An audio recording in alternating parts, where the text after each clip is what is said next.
നമസ്കാരം. സത്യത്തെ 100 കള്ളങ്ങൾ കൊണ്ട് മറച്ചുവെക്കാൻ പിണറായി സർക്കാരിനേക്കാൾ കഴിവ് തെളിയിച്ചതായി ഈ ഭൂമി മലയാളത്തിൽ വേറൊരു പാർട്ടിയോ സർക്കാരോ ഉണ്ടെന്ന് തോന്നുന്നില്ല. സ്വന്തം നിലനിൽപ്പിനും സ്വാർത്ഥതയ്ക്കും വേണ്ടി കള്ളങ്ങൾ കൊണ്ട് കൊട്ടാരം പണിയുകയാണ് പിണറായി സർക്കാർ.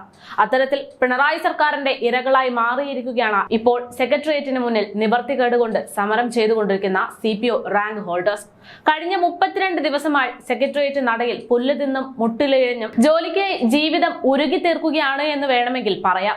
പ്രതിഷേധം കനത്തതോടെ സർക്കാരിന് അത് ഇരുട്ടടിയാകുമെന്ന സർക്കാരിന് ഇപ്പോൾ വ്യക്തമായി എന്ന് തോന്നുന്നുണ്ട്. അതിന്റെ ഭാഗമായാണ് ഇപ്പോൾ സർക്കാർ കള്ളക്കണക്കുമായി രംഗത്തെത്തിയിരിക്കുന്നത്. അടുത്തിടെ പോലീസ് മേധാവി നിയമനം സംബന്ധിച്ച കണക്കുകൾ പുറത്തുവിട്ടത് വലിയ പ്രശ്നമായി മാറിയപ്പോൾ ആ പ്രശ്നം പരിഹരിക്കാൻ ശ്രമം നടത്തിയെങ്കിലും ഉദ്യോഗാർത്ഥികൾ കൃത്യമായി കണക്കുകൾ നിരത്തിയതോടെയായിരുന്നു സർക്കാരിന് വെല്ലുവിളിയായത്. ഇതിന് പിന്നാലെ പുത്തൻ കണക്കുകൾ, അതായത് കള്ളക്കണക്കുകളുമായി രംഗത്തെത്തിയിരിക്കുകയാണ് സർക്കാർ.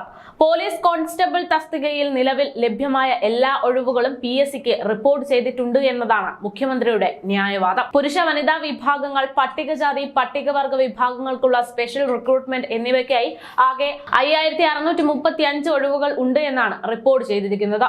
പുരുഷ വിഭാഗത്തിലുള്ള റാങ്ക് പട്ടിക കഴിഞ്ഞ വർഷം ഏപ്രിലിൽ 13-നാണ് റിപ്പോർട്ട് ചെയ്തിരിക്കുന്നത്. ഈ വിഭാഗത്തിന്റെ 4325 ഒഴിവുകളും വനിതാ വിഭാഗത്തിൽ 744 ഒഴിവുകളും ഉണ്ട് എന്നായിരുന്നു റിപ്പോർട്ട്. പട്ടികജാതി പട്ടികവർഗ വിഭാഗത്തിനായി 557 ഒഴിവുകൾ റിപ്പോർട്ട് ചെയ്തിട്ടുണ്ട്.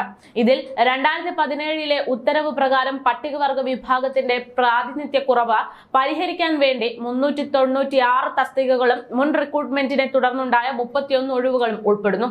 മുഖ്യമന്ത്രി വാർത്താ സമ്മേളനത്തിൽ ഇത്തരത്തിലുള്ള കണക്കുകളാണ് നിരത്തിയത്. എന്നാൽ 2023-ലെ ഉത്തരവ് പ്രകാരം 200 വനിതാ തസ്തികകളിൽ ഉൾപ്പെടെ 1400 താൽക്കാലിക പോലീസ് കോൺസ്റ്റബിൾ ട്രെയിനി തസ്തികകൾ ഒരു വർഷത്തേക്ക് സൃഷ്ടിച്ചു എന്നാണ് വാസ്തവം. തുടർന്ന് 2024 ജൂൺ വരെ ഉണ്ടാകുന്ന ഒഴിവുകൾ കൂടി മുൻകൂറായി PSC റിപ്പോർട്ട് ചെയ്തു. ഇതുവഴി 1400 തസ്തികകളിലേക്കുള്ള നിയമന ശുപാർശകളും മുൻകൂറായി ലഭിച്ചിട്ടുണ്ട്. ഇതിനു പുറമെ സൈബർ ഡിവിഷൻ രൂപീകരിച്ചത് വഴിയുണ്ടായ 155 ഒഴിവുകളിലേക്കും നിയമന ശുപാർശ ലഭിച്ചു എന്നാണ് പറയുന്നത്. നിയമന ശുപാർശ ലഭിക്കുന്നതും നടപടിക്രമങ്ങൾ പൂർത്തിയാക്കുകയും ചെയ്ത 3595 പേർ പരിശീലനം നേടിവരുന്നുണ്ട് എന്ന് സർക്കാർ പറയുന്നു. അവശേഷിക്കുന്ന നിയമ ശുപാർശകളിൽ വേരിഫിക്കേഷൻ നടപടികൾ പൂർത്തിയായി വന്നിട്ടുണ്ട്. റിപ്പോർട്ട് ചെയ്യപ്പെട്ടവരിൽ വനിതാ വിഭാഗത്തിനുള്ള 50 ഒഴിവുകൾ ഉൾപ്പെടെ 356 ഒഴിവുകളിൽ നിയമന ശുപാർശയ്ക്കുള്ള നടപടികൾ പുരോഗമിക്കുന്നുവെന്നാണ് മുഖ്യമന്ത്രി വാർത്താ സമ്മേളനത്തിൽ പറയുന്നത്. എന്നാൽ ഈ കണക്കുകൾ പൂർണ്ണമായും തെറ്റിദ്ധരിപ്പിക്കലാണ് എന്ന് CPO റാങ്ക് ഹോൾഡേഴ്സ് വ്യക്തമാക്കുന്നു. മുഖ്യമന്ത്രി പറഞ്ഞു ധരിപ്പിക്കാൻ ശ്രമിച്ച ഓരോ കാര്യങ്ങൾക്കും കൃത്യമായ മറുപടി തങ്ങൾ തന്നെ നൽകുമെന്നും ഉദ്യോഗസ്ഥർ ഇപ്പോൾ പറയുകയാണ്. എന്തായാലും സർക്കാരിനെ ചോദ്യം ചെയ്യുന്നവർക്കെല്ലാം ഇത് തന്നെയാണ് ഗതി എന്നത് വീണ്ടും തെളിയിക്കുകയാണ്. കള്ളങ്ങൾ കൊണ്ട് നെയ്തെടുത്ത കണക്കുകൾ കൊണ്ട് ആ ചോദ്യം ചെയ്തവരെ എല്ലാം സർക്കാർ അടിച്ചേൽപ്പിക്കും.